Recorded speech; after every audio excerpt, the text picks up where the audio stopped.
آپ کو what's app پر کبھی نہ کبھی کسی قریبی دوست یا رشتہ دار کی جانب سے ادھار رقم مانگنے کا پیغام تو ضرور ملا ہوگا۔ یہ افراد اپنے میسج میں کسی مجبوری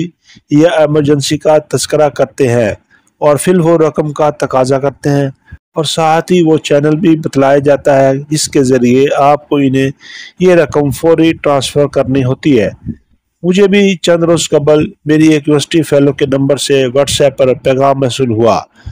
حال چال پوچھنے کے بعد اچانک اس نے مجھ سے 20,000 روپے مانگے اور بتلایا کہ ایک روز بعد یہ رقم واپس لوٹا دے گی۔ طویل عرصے سے میں نے اپنی یونیورسٹی فیلو سے رابطہ نہیں کیا تھا، مگر یہ میسج دیکھ کر میں چونک گیا اور سوچا کہ ایک ایسی دوست جو کبھی ہمیں یونیورسٹی کی کنٹین کا بل بھی ادا نہیں کرنے دیتی تھی اور بڑی گاڑی میں یونیورسٹی آتی تھی، اس پر اتنے برے حالات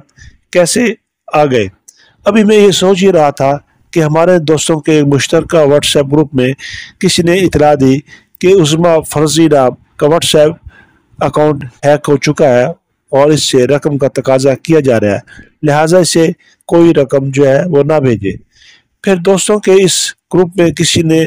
مذاقاً کہا کہ میں نے تو عظمیٰ کو پیسے بھیج دیے، اب عظمیٰ کو یہ رقم واپس کرنا ہوگی۔ ابھی میں سوچ ہی رہا تھا میں کہ اتنی لمبی چوڑی تمہید کیوں باندھ رہا ہوں، تو یہ خبر ہے کہ ٹیکنالوجی کمپنی میٹا نے رواں برس کے ابتدائی 6 ماہ کے دوران ایسے 70 لاکھ واٹس ایپ اکاؤنٹ بند کیے ہیں جن کے متعلق انہیں شبہ تھا کہ فراڈ یا دھوکہ دہی کی کسی سرگرمی میں ملوث ہیں۔ انجان واٹس ایپ گروپ میں شامل نہ ہو۔ واٹس ایپ کے خارجہ امور کے ڈائریکٹر کیلی ڈیوی نے منگل کو ایک بلاگ پوسٹ میں بتایا کہ ہماری ٹیم نے 70 لاکھ اکاؤنٹس کی نشاندہی کی ہے اور جرائم پیشہ تنظیموں کی جانب سے ان کے ممکنہ استعمال سے قبل ہی انہیں غیر فعال کر دیا ہے۔ پوسٹ میں مزید کہا گیا کہ واٹس ایپ پر اکثر ایسے ملزم گروہ سرگرم ہو جاتے ہیں جو کرپٹو کرنسی یا کسی اور اسکیم میں سرمایہ کاری کا جھانسا دے کر لوگوں سے پیسے بٹورنے کی کوشش کرتے ہیں، جو صارفین کے لیے واضح طور پر ایک ریڈ فلیگ، خطرے کی علامت ہے۔ پوسٹ میں کہا گیا کہ زیادہ تر صارفین تو ایسے پیغامات دیکھ کر چکنا ہو جاتے ہیں، لیکن کوئی نہ کوئی سادہ لو شخص ان کے جال میں پھنس کر واردات کا حصہ بن جاتا ہے۔